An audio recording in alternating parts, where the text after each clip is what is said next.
Hi everyone, आज आहे नवरात्रीचा पहिला दिवस। आज शैलपुत्र देवीची पूजा केली जाते आणि शैलपुत्र देवीला पांढरा रंग फार प्रिय आहे, म्हणून पांढरा रंग आज घातला जातो। आणि आज ना मी पहिल्यांदा ही पांढरी साडी घातलेली, पहिल्यांदा नाही घातली, म्हणजे नवीनच ही साडी होती आणि त्यातल्या त्यात मला टास्क घेतलेलं मी स्वतःलाच की ना साडीवरतीच काम आवरायचं। आता त्यातल्या त्यात पांढरी साडी, नवीन साडी आणि डाग पडू नये याचीही खात्री घ्यायची होती आणि मी पूर्ण केल्यावर का ते टास्क। आता सगळं कामं जे आहे ना मी दिवसभराची पूर्ण साडीवरती आवरली होती।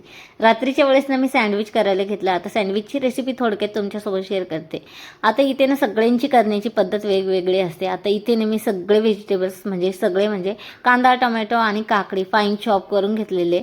तुम्ही हवं तर त्यामध्ये शिमला मिरची, गाजरसुद्धा फाईन चॉप करून घेऊ शकता किंवा किसून घेऊ शकता। आता इथे ना मी त्यामध्ये मेयोनीज ॲड केलं, एक पॅकेट मॅगी मसाला ॲड केलेला आणि नंतर डाईस चीज जे असतं ना ते ॲड केलं आणि त्यामध्ये मीठ आणि लाल मिरची पावडर ॲड केलं। आता मीठ थोडंसं बेतानेच घाला, कारण 2 प्रकारचे चीज यामध्ये टाकले होते आणि चीजमध्ये तुम्हाला माहितीच आहे किती सारं मीठ असतं, त्यामुळे खारट लागायची शक्यता असते। आता इथे ना मी एका ब्रेडला मस्तपैकी पिझ्झा सॉस लावून घेतलेला आणि त्यावरती जे व्हेजिटेबल्सचं मिक्सचर करून घेतलं होतं ते ॲड केलेलं।